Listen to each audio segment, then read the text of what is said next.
Should I accept my new set point weight?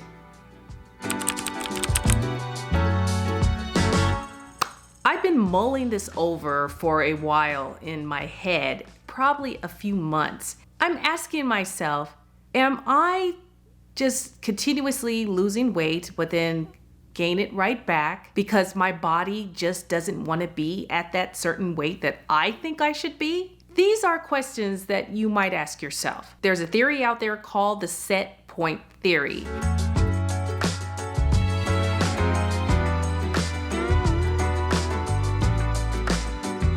It's about your weight being naturally at a certain number, right? In a certain number range that it's happiest with. And it's allowing you to eat the way you should eat or just not always be on a diet. I've been on a diet so long, I don't even know, what's really a regular normal diet. I think if you're eating more whole foods, plant-based, right? Because this is the way this channel's been going lately. And yes, occasionally there is some meat in there. I know that. This is about the set point weight. So I'll just tell you guys, I have been 10 pounds heavier at my highest set rate, say, since last year, since the whole pandemic started. I would do my fasting. So my understanding is that the set point theory is about one person's natural weight range that the body wants to be in. And if you're eating your normal diet where you're satiated by each meal that you eat without counting calories, then there should be that weight that the body prefers instead of your weight on a diet. I don't know. I'm trying to accept a certain weight that I'm in, the weight range. So basically my weight range right now, when I feel like I can eat a little bit more in the day, is between 136 pounds to 125 pounds. And that seems to be where it wants to be. 125 is more of a struggle for me to keep it there. And so I am usually in serious diet mode when I'm at that weight. And I just don't want to accept it. I don't want to accept it. Do you feel that way?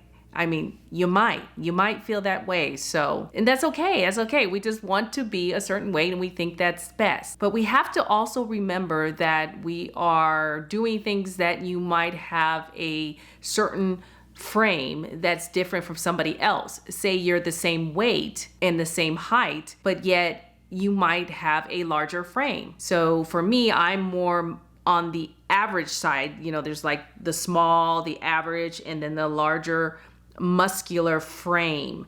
And so I'm more on the average muscular frame, but I can get cut if I really concentrate on doing my weight classes 3 times a week. That middle range, I will take my weight range, so 125 to 136, say, right? Go in the middle of that range where it's really around 129 to 131, say, okay? 128 to 131. Let's go around there. And that might be the weight that I really need to be. So I'm at the higher range right now. I don't feel comfortable as much, but I am getting more tone in the classes that I've been doing. So exercise counts. Us over 50, especially, we need to do more weights or more weight resistant type of exercises. And to keep your tone in your arms, your body, flatten the stomach, your legs, everything, right? And to tone up the thighs because we tend to spread outwardly.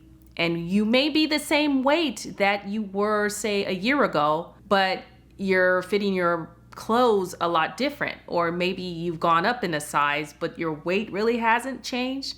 You see what I mean? I think the body wants to be somewhere in the middle of your set point and then work it from there. There are forms of manipulation here. Yes. If you're eating more of the whole food, plant-based type of foods, then you know that you can eat a lower calorie density types of food in that category of plant-based, and that you can reach the lower end of your set point.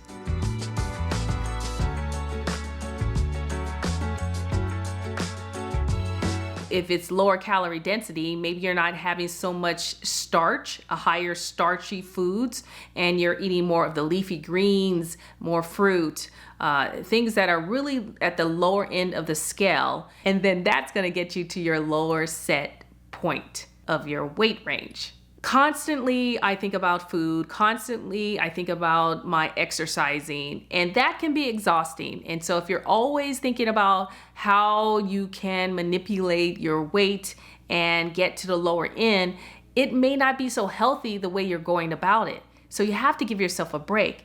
I think solutions to this is probably to eat a little higher in calorie count. You know, if you're not counting calories, that's okay if you're eating whole food plant-based. Now, if you're eating more meats, more of a proteins and fats are in your diet, then you have to look at the calorie intake.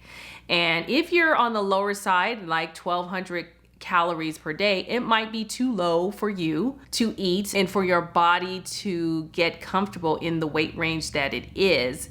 So if you are eating, say, more like 1,800 calories a day, then that might be the range wherever that weight lands where you're most comfortable and you feel your best and you're most healthy. So remember, we're chasing the health.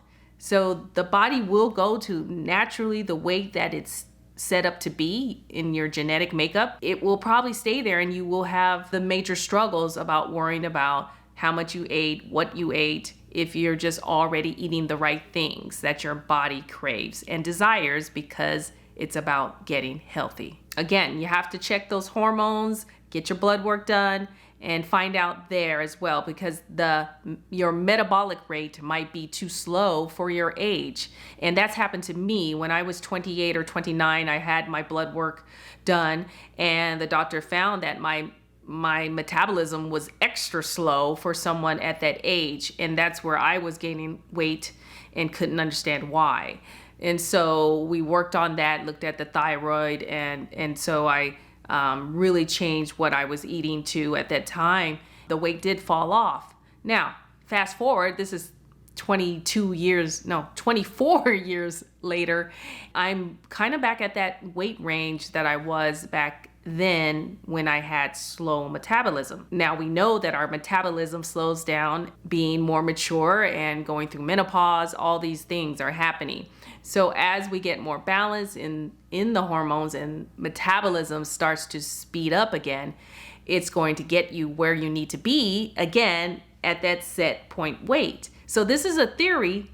It doesn't necessarily mean it's all true, but it does make a lot of sense to me because I am having the same struggles with being at the higher end of my set point range. Okay, I hope that makes sense, but don't be discouraged if you're trying to get to your lower best weight range. If that's something that you're trying to do, it's still possible. It's just that we're gonna have to focus a little better than what we've been doing, okay? So think about it that way. So my question is to you is, what kind of set point range do you think you're in? And only you will be able to tell where your body's most comfortable and look at it over a certain time period of where it's kind of stabilizing.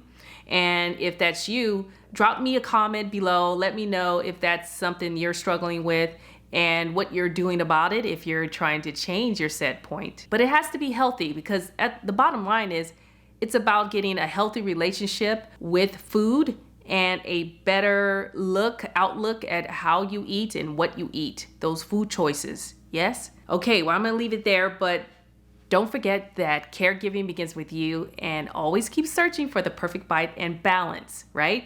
Balance. Set point theory, set point weight theory. Okay, talk to you later. Bye.